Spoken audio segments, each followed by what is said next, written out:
Hello friends, আজকে আমি দেখো সুন্দর করে একটু রেডি হয়ে নিয়েছিলাম। অ্যাকচুয়ালি রেডি হয়েছিলাম কারণ আমি যাচ্ছি আজকে আমার মামার বাড়ি। আমার মামার বাড়িতে আজকে আমার বাবাকে জামাই ষষ্ঠীর ভোজ খাওয়ানো হবে। আসলে জামাই ষষ্ঠীর দিন তো আর জামাই ষষ্ঠীটা পালন করে মানে হয়ে ওঠা হয়নি। অ্যাকচুয়ালি আমাদের বাড়িতে সেদিনকে পুজো ছিল, তোমরা সেই ব্লগ দেখেছো। তারপরে পরের দিন মানে পুজোর পরের দিন আমার পিসনকে আমার বাবা আর কাকা মিলে জামাই ষষ্ঠী খাইয়েছিল, সেই ব্লগও তোমরা দেখেছো। তো আজকে সানডেতে যেহেতু ছুটির দিন, তাই জন্য আমার বাবাকে আজকে আমার দিদা আর দাদু দুজনে মিলে জামাই ষষ্ঠীর ভোজ খাওয়াবে। তো ওখানে গিয়ে কী কী রান্না হচ্ছে, কি কি আয়োজন হলো, কিভাবে খাবার পরিবেশন করে দেওয়া হলো, সব কিছুর ভিডিও আমি তোমাদের সাথে শেয়ার করব। আর আমার দাদু দিদাকেও আজকে আমি আমার ব্লগে তোমাদের সাথে শেয়ার করব।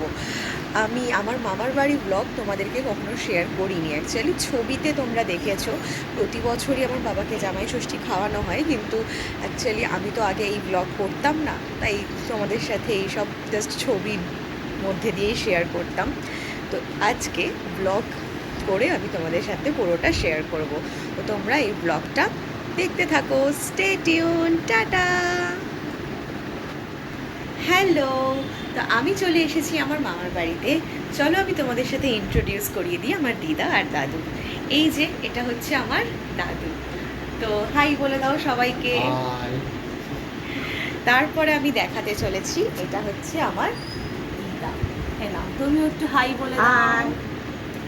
তো এখানে দিদা দাদুকে তো দেখিয়ে দিলাম, যেহেতু দিদা রান্না করতে পারে না, এখন তার বয়স হয়েছে, তার সে একটু অসুস্থ, তাই জন্য এখানে সব রান্নার আয়োজনে আমার মাই ছিল, মাই সব রান্না বান্না করে নিচ্ছি। তো এবার কী কী রান্না হচ্ছে সেই সব তোমরা পরে জানতে পারবে। স্টে টিউন, দেখতে থাকো। এই দেখো এখানে আমার মামার বাড়ি তো ফ্ল্যাটে, তো ফ্ল্যাটের সামনে দেখো কি সুন্দর সুন্দর মানে ক্যাটসরা ছিল, কত বেবি বেবি ক্যাটস ছিল, মানে কি কিউট দেখতে ওদেরকে। ওরা তো খেলা করছিল, তারপরে কোথা থেকে মাছ চুরি করে এনে খাচ্ছিল, কি কিউট ছোট্ট ছোট্ট বেবি ক্যাটস আছে। এখানে দেখো আমার দিদাও কিছু রান্নার হেল্প করে দিচ্ছিল মাকে। তারপরে তো কী কী রান্না হয়েছিল চলো সেটা দেখে নাও তোমরা। গরম গরম ভাত ছিল, ভাতের সাথে আরও অনেক মেনু ছিল, আস্তে আস্তে তোমরা দেখতে পাবে। ভাতের সাথে ছিল ভাজা, একটা মাছ ভাজা বাবার জন্য, তারপর মাছের ডিমের বড়া ভাজা, আলু ভাজা, পটল ভাজা, এই ছিল ভাজার আইটেম।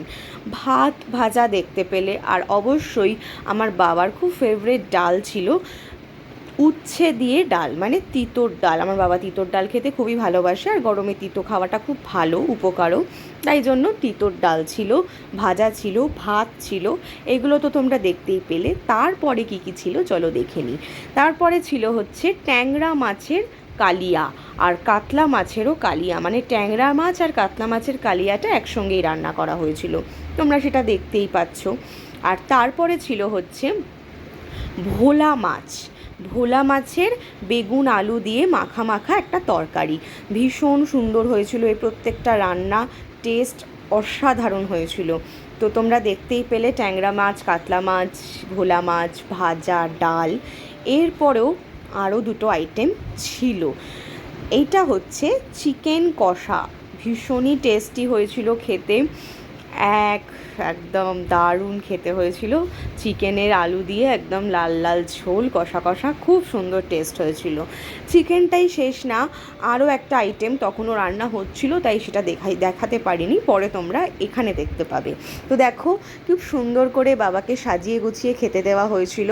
এখানে ভাত ছিল, ভাতের ওপরে লেবু ছিল, ভাতটা খুব সুন্দর করে সাজানো হয়েছিল, মাছ ছিল, পটল ভাজা, তোমরা যা যা দেখতে পেলে আর কি রান্না হয়েছিল সেগুলোই খুব সুন্দর করে কাচের বাটিতে করে সাজিয়ে দেওয়া হয়েছিল। এটা হচ্ছে ট্যাংরা মাছ, তারপরে এটা হচ্ছে ভোলা মাছ, খুব সুন্দর করে ডেকোরেশন করা হয়েছিল। এই আইটেমটাই তোমাদের দেখানো হয়নি, ওটা ছিল মাছের ডিমের বড়া দিয়ে কালিয়া আর চিকেন কষা।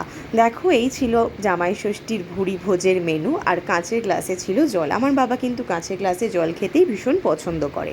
আর এত কিছু খাওয়ার পরে এই গরমে একটু জিরা পানিটা তো খেতেই হবে, তাই জন্য জিরা পানি ছিল। আর রাত্রিবেলা আমি বানিয়ে নিয়েছিলাম চিজ পরাঠা, ভীষণই টেস্টি হয়েছিল। আর তারপরে এটাও আমি খেয়ে নিয়েছিলাম। টাটা।